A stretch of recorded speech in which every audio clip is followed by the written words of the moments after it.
बिस्मिल्लाहिर्रहमानिर्रहीम अल्हम्दुलिल्लाहि रब्बिल आलमीन वस्सलातु वस्सलामु अला नबिय्यिल अमीन क़ाल अल्लाहु तबारक व तआला फ़ी कलामिहिल मजीद अऊज़ु बिल्लाहि मिनश शैतानिर रजीम बिस्मिल्लाहिर्रहमानिर्रहीम वला तलबिसुल हक़्क़ बिल बातिल व तक्तुमुल हक़्क़ व अंतुम तअलमून सदक़ल्लाहु मौलाना अज़ीम व बल्लगना रसूलुहु नबियुल करीम। बरादरान इस्लाम, ख़वातीन व हज़रात, मेरे और आपके प्यारे आका नबी आखिर ज़मां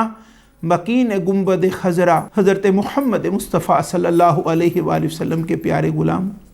अल्लाह रब्बुल इज़्ज़त का लाख लाख शुक्र है कि उसने हमें अपने कलाम हकीम को समझने और समझाने की तौफ़ीक़ अता फ़रमाई और हमें खैर जमात में दाखिल फरमाए। आज हम अल्हम्दुलिल्लाह सुम्मा अल्हम्दुलिल्लाह सूरा बाक़रा की आया नंबर नंबर 42 पर गुफ्तगू कर रहे हैं और इसके साथ मैं 43 आया नंबर को भी ले लूँगा। पहले हम अल्फाज के मानी को देखते हैं। वा और लाना, सूरा बाक़रा 2 नंबर सूरा मुबारका और इसकी आया नंबर 42। वा और लाना तलबेसू, तो मिलाओ, अल हक़ का हक़ को, बिल बातिल, बातिल के साथ, व तक्तुमू, और ना तुम छुपाओ, अल हक़ का हक़ को, व अंतुम, और तुम, तालमून, तुम जानते भी हो। इस आया मुबारका में जैसा कि पिछली आया मुबारका नंबर 41 में हमने ये पढ़ा और ये समझा कि उलमाए यहूद हक़ को छुपाते थे और आका अलैहिस्सलाम के वाले से जो शानों का बयान था उनको दाएं बाएं करते थे और उससे चूँकि उनके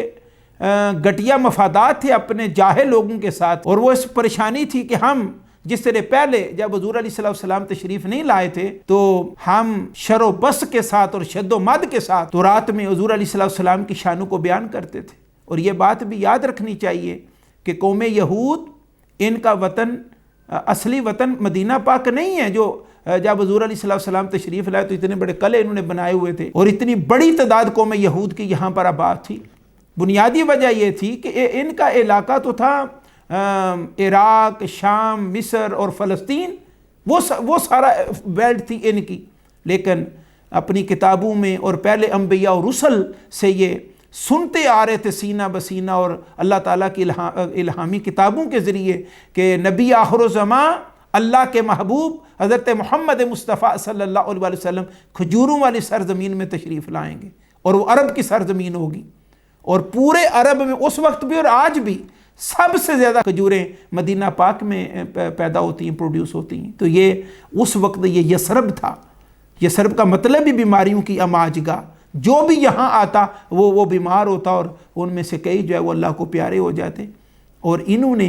हुज़ूर अलैहिस्सलाम की जो शानें सुन रखी थीं, अल्लाह के महबूब के जो तज़किरे सुन रखे थे और आका अलैहिस्सलाम के महासिन और महामिद जो कुछ इन्होंने सुन रखे थे और जो सीनों के अंदर हुज़ूर अलैहिस्सलाम और अल्लाह के महबूब की जो मोहब्बत मौजज़न थी, उसके नतीजे के तौर पर ये हिजरत कर करके इस बीमारियों वाली जगह और बीमारियों की अमा जगह को सीने से लगाते और यहाँ पर आके आबाद होते रहे। सिर्फ़ किस लिए कि नबी आखिर ज़मां अल्लाह के महबूब हज़रत मोहम्मद मुस्तफ़ा सल्लल्लाहु अलैहि वसल्लम जब तशरीफ़ लाएँ तो हम सबसे पहले उनकी ग़ुलामी की सआदत हासिल करें, उन पर ईमान लाएँ और उनके दामन रहमत के साथ चिमट जाएँ। लेकिन अफसोस, सद अफसोस कि जब अल्लाह के हबीब हज़रत मोहम्मद मुस्तफ़ा सल्लल्लाहु अलैहि वसल्लम तशरीफ़ ले आए तो ये हसद की आग में जाल उठे कि आप बनु इस्माइल में से क्यों आगे, बनु इसहाक या बनु याकूब में से क्यों नहीं आए। और इसी पर ही फिर ये मुखालफत में उतर आए। और इनकी ये भी यानी इनकी सिफत रही, सिफरियत कहनी चाहिए कि जब तक हुज़ूर अलैहिस्सलाम तशरीफ़ नहीं लाए थे तो इनकी जो तुरात के हल्के होते थे, मजालिस इनकी कायम होती थी, तो सबसे ज़्यादा तौरात के वो मकामात मौजू बनते जहाँ हुज़ूर अलैहिस्सलाम की शानों का बयान था, आपके तज़किरे थे, आपकी सिफ़तों का बयान था, आपके महासिन का बयान था और आपकी अज़मतों और शानों का बयान था। उनको अक्सर अपनी मजालस में मौजू बनाते।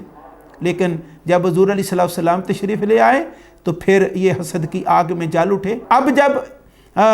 मजालस अपनी कायम करते तो फिर क्या करते, ज़ाहिर पढ़ते पढ़ते वो मकाम तो आता, लेकिन जब इनसे पूछा जाता तो ये कहते नहीं, ये जो अभी ज़िक्र हमने किया इससे मुराद हुज़ूर अलैहिस्सलाम की ज़ात अक़दस नहीं है, ये यानी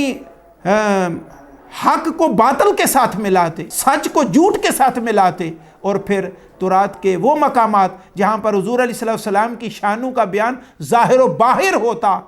تو ان مقامات کو چھوڑ کے آگے چلے جاتے، کتمان حق کرتے۔ تو اللہ رب العزت نے فرمایا کہ اے قوم یہود انسان بنو اور ذلت و رسوائی اپنا مقدر نہ بناؤ، میرے حبیب صلی اللہ علیہ وسلم کی شانوں کو جو حق ہے وہ بیان کرو، حق کو باطل کے ساتھ نہ ملاؤ، سچ کو جھوٹ کے ساتھ نہ ملاؤ، جو سچ ہے وہی سچ کہو، اور جہاں میرے حبیب صلی اللہ علیہ وسلم کی شانوں کا بیان ہے اس کو چھپاؤ نہیں بلکہ کھول کھول کے ان کو بیان کرو۔ اور یہ بات قیامت تک کے لیے اللہ رب العزت نے بیان فرما دی کہ حضور علیہ السلام کی شانوں کا بیان ہو، آپ کی نعت کا تذکرہ ہو، آپ کی عظمتوں کا بیان ہو اور آپ کی صفتوں کا بیان ہو، تو اگر کسی کے طبیعت پہ بوجھ آئے، کسی کے چہرے کے اوپر پریشانی آئے اور وہ اپنی جان چھڑائے، اس ذکر سے باغے یا اس ذکر کو تحریف کر کے معنی دائیں بائیں پھیر کر کوئی اور مراد لینا چاہے ان مقامات کو جہاں حضور علیہ السلام کی شانوں کا بیان ہے، تو اللہ رب العزت نے فرمایا یہ قوم یہود کا عمل تھا، یہ ان کی بدبختی تھی، ہم نے ان کو بھی منع کیا تھا کہ میرے حبیب صلی اللہ علیہ وسلم کے ذکر کو کھول کھول کے بیان کرو اور اس کے اندر جو ہے وہ ڈنڈی نہ مارو، اور اس معاملے میں